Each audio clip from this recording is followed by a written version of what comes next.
Innalillahi wa inna ilaihi raji'un. Kita lihat sajalah para petinggi kita sekarang bagaimana menyikapi hukum. Sebab saya dengar ada bargaining, orang takut teriak maling sapi karena DE maling wedus. Tidak berani teriak ada maling sapi karena dia maling kambing.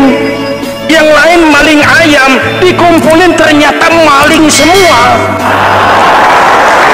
Hadirin hadirat ma'asyiral muslimin yang saya cintai, ada sebuah cerita pendek. Seorang pengendara sepeda motor ditangkap oleh Pak Polisi, lalu diperiksa. Ini motor siapa? Pinjam Pak. Helm?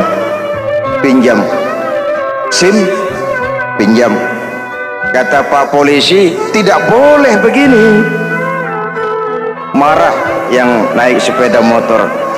Pak Polisi bagaimana? Kok tidak boleh? Yang punya saja bilang boleh.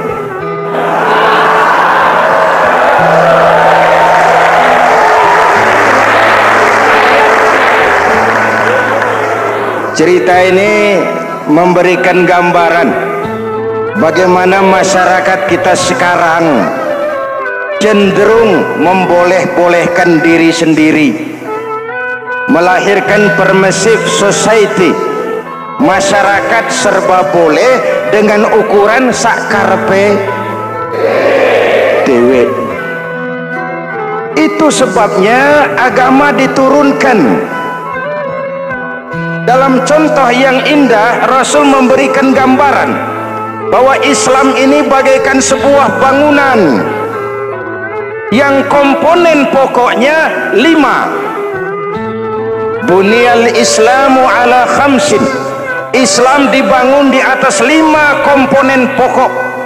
Jadi kalau Islam ini ibarat bangunan, unsur penunjang pokoknya itu 5. Mari kita analogkan Islam dengan bangunan. Kalau saudara akan membangun rumah, sebelum pasang tiang, pasang genteng, pasang jendela, apa yang lebih dulu dibangun? Fondasi. Kalau Islam ibarat bangunan, fondasinya adalah syahadatu an la ilaha illallah wa anna muhammadar rasulullah. Ini fondasi. Jikalau kuat fondasi, aman bangunan. Jikalau rapuh fondasi, lentur dan luntur bangunan. Maka kuat atau tidak kuatnya bangunan Islam kita bergantung kepada keyakinan dasar tadi, fondasi. Saya bersaksi tidak ada Tuhan selain Allah, artinya saya tidak akan menyembah kecuali hanya kepada Allah. Orang yang benar fondasinya beres sujudnya. Kalau saya yakin tidak ada Tuhan selain Allah, saya tidak akan minta rezeki kecuali hanya kepada Allah. Orang yang benar fondasinya, giat bekerjanya, jauh dari tipu menipu, jauh dari renten, jauh dari riba, jauh dari korupsi, jauh dari judi. Keyakinan memberikan warna terhadap bentuk kepribadian. Kalau saya yakin tidak ada Tuhan selain Allah, saya tidak akan pernah takut kecuali hanya kepada Allah. Saya tidak akan melarikan persoalan kecuali hanya kepada Allah. Saya tidak akan menggantungkan hidup kecuali hanya kepada Allah. Saya tidak akan minta tolong kecuali hanya kepada Allah. Meresap ke dalam jiwa. Untuk keyakinan seperti ini, orang-orang tua kita dahulu berlinang air mata, bersimbah darah, bahkan berkorban nyawa, melaksanakan hijrah untuk mempertahankan keyakinan. Ini intan paling mahal dan ini mutiara paling berharga. Zaman boleh berubah, tapi fondasi tidak boleh goyah. Masa boleh berganti, tapi fondasi jangan sampai mati. Karena iman kita hidup, untuk iman kita berjuang, dan dalam iman kita ingin kembali menghadap Allah Subhanahu. Masih ingat cerita tentang Bilal? Masih? mengulang kaji saja. Bilal itu budak sahaya. Ketika masuk Islam dipanggil oleh majikannya, Bilal. Iya bos. Saya dengar kamu masuk Islam ya? Iya bos. Kok berani-beraninya kamu masuk Islam? Memangnya kamu budak siapa Bilal? Iya budak bos. Bos. Kamu kerja sama siapa? Sama bos. Bos. Yang gaji kamu siapa? Ya bos. Nah, kamu kan ngerti Bilal. Kamu budak saya, kamu kerja dengan saya, yang gaji kamu saya, yang beri makan saya. Kenapa? Kok beraninya masuk Islam padahal kamu belum saya kasih izin? Bos, bos boleh beli badan saya, tapi jangan mimpi bisa membeli jiwa saya. Tuhan boleh kuasai badan saya, tapi jangan mimpi bisa menguasai keyakinan saya. Saya memang benar Tuhan yang gaji, tapi kan saya digaji, saya kerja. Kerja itu kewajiban saya, gaji itu hak saya. Soal keyakinan jangan ikut campur bos. Kurang ajar kamu Bilal. Biarin Bilal. Begini saja, kalau kau mau meninggalkan keyakinanmu, meninggalkan Allah Tuhanmu, kau akan kami merdekakan. Tapi kalau kau tetap dalam keyakinanmu, kamu akan saya siksa sampai mati. Bagaimana? Jangan mimpi bos. Lebih baik mati berkalang tanah daripada hidup bercermin bangkai. Biar saya gugur membela keyakinan daripada hidup jadi penjilat menjual akidah. Itu prinsip.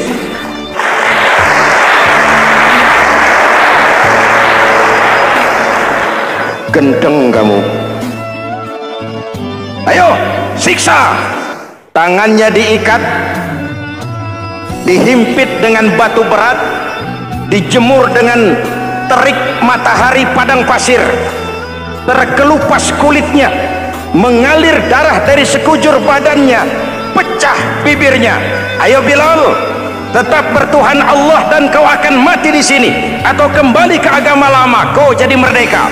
Dari bibir yang pecah itu cuma keluar Allahu Ahad. Bilal budak badannya, merdeka jiwanya, maka namanya ditulis dengan tinta emas dalam sejarah. Kita zaman sekarang merdeka badan kita, tapi sering budak mental dan jiwa kita, maka sejarah tidak pernah mau mencatat kita.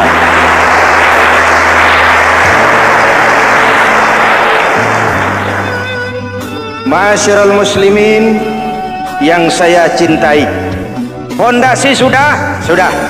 Lalu apa lagi? Mulai memancangkan tiang.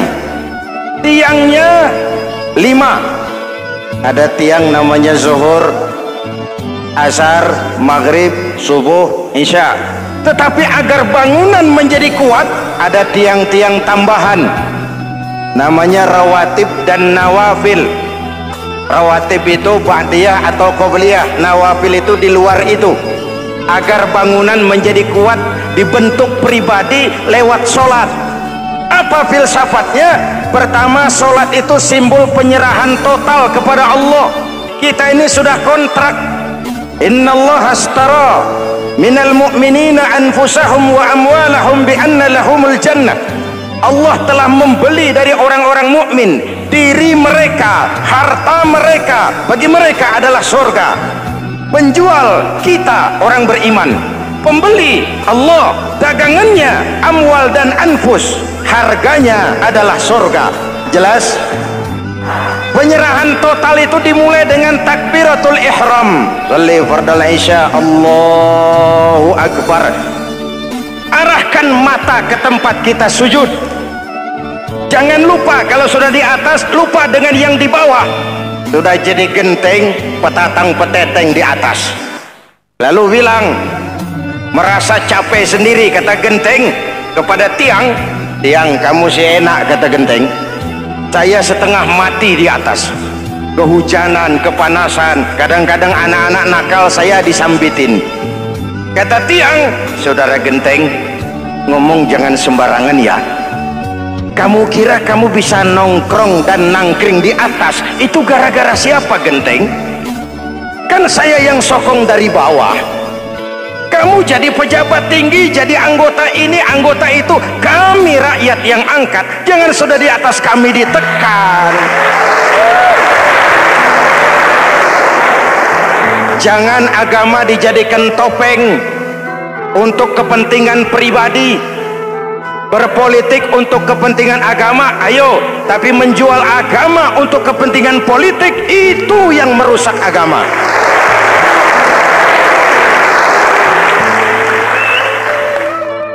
Ini kan kita lagi prihatin sedang meluncur kasus Bulog Gate 2. Innalillahi wa inna ilaihi raji'un. Kita lihat sajalah para petinggi kita sekarang bagaimana menyikapi hukum.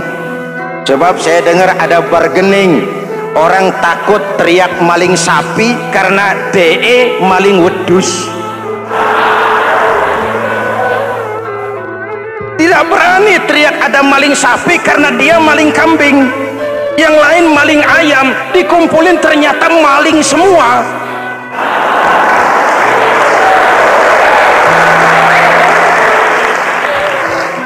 Hadirin yang saya hormati, ini melukai rasa keadilan. Oleh karena itu sholat mengajarkan kepada kita dalam posisi berdiri, lihat tempat sujudmu, jangan menteleng terus ke atas lalu lupa dari mana kita berangkat.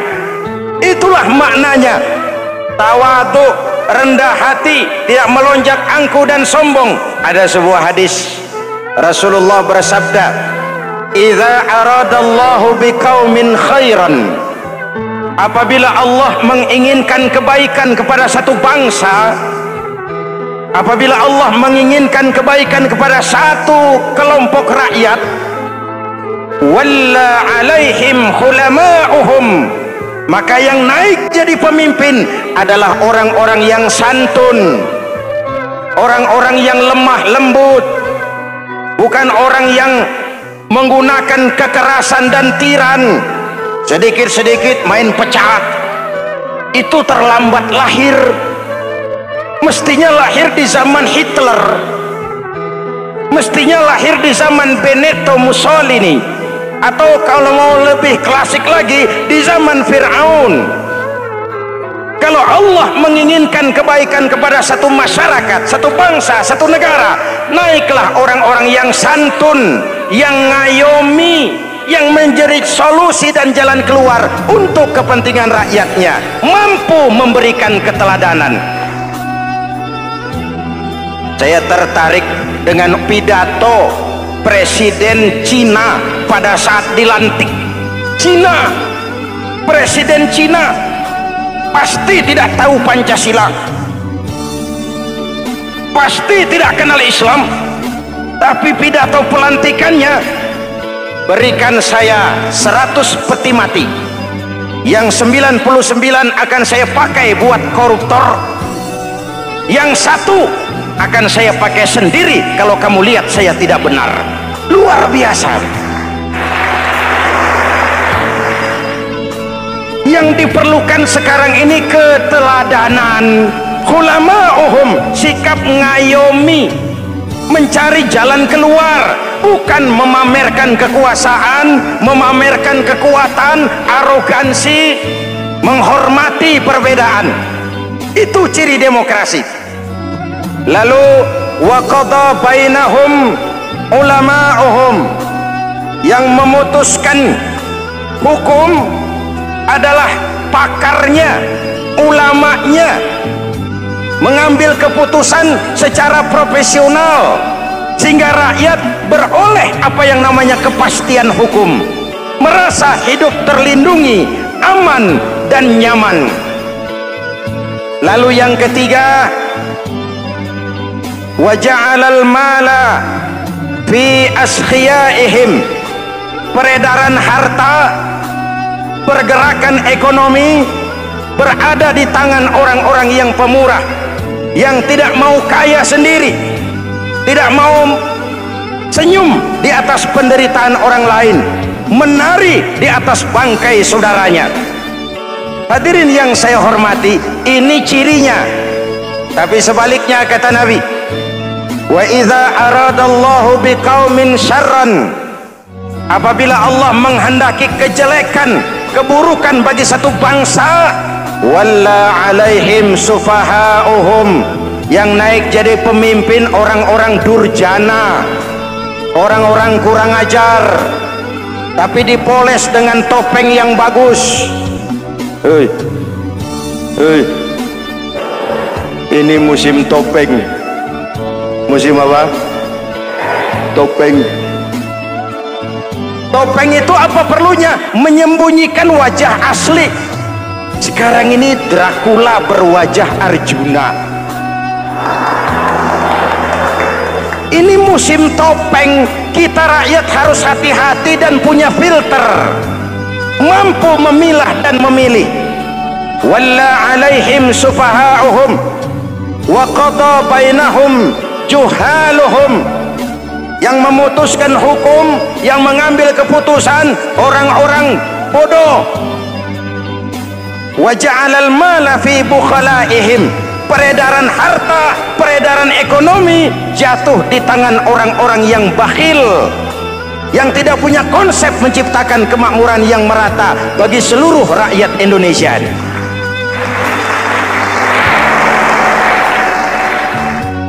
Oke, kita kembali kepada tiang. Ini kan lagi cerita tiang tadi ya. Kalau sedang berdiri, lihat tempat sujud, jangan menteleng terus ke atas. Terserang penyakit tamak bin rakus alias serakah. Nah, selesai. Anggota badan yang paling terhormat ini kepala. Ketika sujud, sama rendahnya dengan telapak kaki. Allahu Akbar, yang besar cuma Allah. Apa bedanya saya dengan saudara? Tidak ada, kecuali saya ngomong saudara dengerin. Kita sama-sama beribadah, sama-sama mencari nilai tambah di hadapan Allah. Apa saya lebih penting dari saudara? Belum tentu. Apa saya lebih hebat dari saudara? Belum tentu. Perasaan lebih penting, lebih hebat, lebih jago setan. Jelas? Ayo tundukkan kepala, dia sama rendahnya dengan telapak kaki kita. Yang besar cuma Allah. Allahu Akbar. Lalu diakhiri dengan menebarkan salam. Assalamualaikum warahmatullah. Assalamualaikum warahmatullah. Menebarkan salam, mewujudkan rasa aman, damai, bukan menimbulkan keresahan. Hadirin yang saya hormati, ini karakteristik kita. Selesai sholat, kembali ke masyarakat, ajaran salam diterjemahkan. Apa? Rasulullah Sallallahu Alaihi Wasallam bersabda, "Ufsus salam, wasilul arham, wa at'imut ta'am, wa sallu bil laili wan nasu niyam, tadkhulul jannata bisalam." Pertama, ufsus salam, tebarkan salam. Tebarkan salam itu bukan cuma kalau ketemu orang assalamualaikum, assalamualaikum. Iya, itu zahirnya. Tetapi hidup di tengah masyarakat memberikan rasa aman, rasa damai, menjadi pengayom bagi lingkungan, menjadi rahmah bagi semesta. Dalam Islam jangankan manusia, binatang saja dilindungi kok. Betul? Betul? Coba kalau belajar istinja itu kan makruh buang air kecil di tanah yang berlubang. Kenapa? Pertama, melindungi binatang yang ada dalam lubang. Siapa tahu di lubang yang saudara kencingi ada semut sedang rapat. Membahas Bologet jilid 2. Apa dosanya lalu mati dikencingi? Ini namanya rahmatan lis semut. Binatang saja dilindungi. Ada hadis, kalau kamu menyembelih hewan, sembelilah dengan cara yang terbaik. Jangan menyembelih ayam dengan pisau tumpul. Ini ajaran apa? Ajaran tentang beri kebinatangan. Rahmatan, memberikan rahmah, salam, keselamatan dan kedamaian kepada masyarakat lingkungan. Itu misi seorang muslim.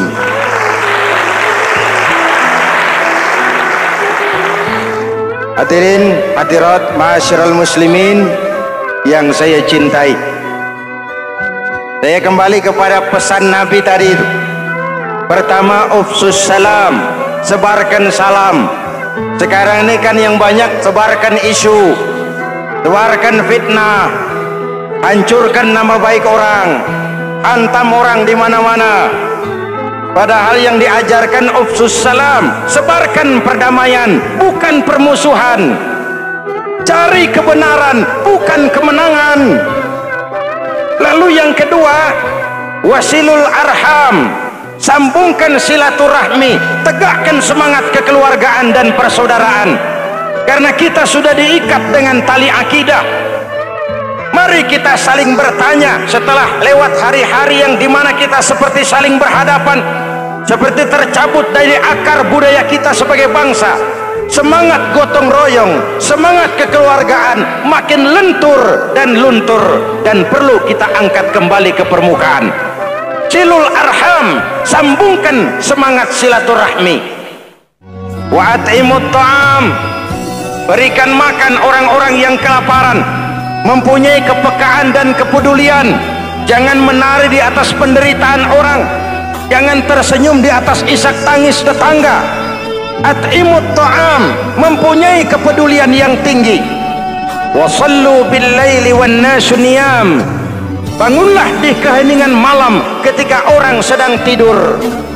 Istilah saya, kalau mau telepon Allah, jangan lupa nomor teleponnya, 44342, jumlahnya 17. Zuhur, asar, maghrib, isya, subuh, 44342. Jangan ragu-ragu, kalau angka cukup telepon sambung, kalau angka kurang hati-hati salah sambung. Pak, mau sambung yang lebih cepat bagaimana? Bisa, selain nomor itu coba pakai sambungan langsung jarak jauh, namanya SLJJ. Kapan? Tengah malam. Kenapa tengah malam? Lebih murah. Lebih murah. Saluran kosong, telepon jarang yang pakai, orang banyak tidur.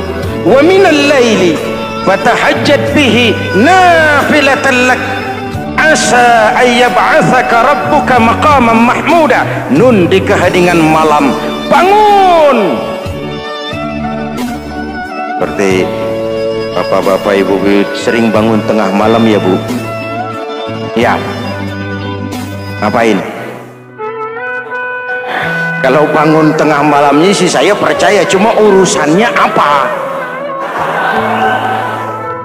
Kira bangun tengah malam mau tahajud, malaikat sudah mau nulis, cuma buang air kecil, tidur lagi. Hampir salah tulis saya.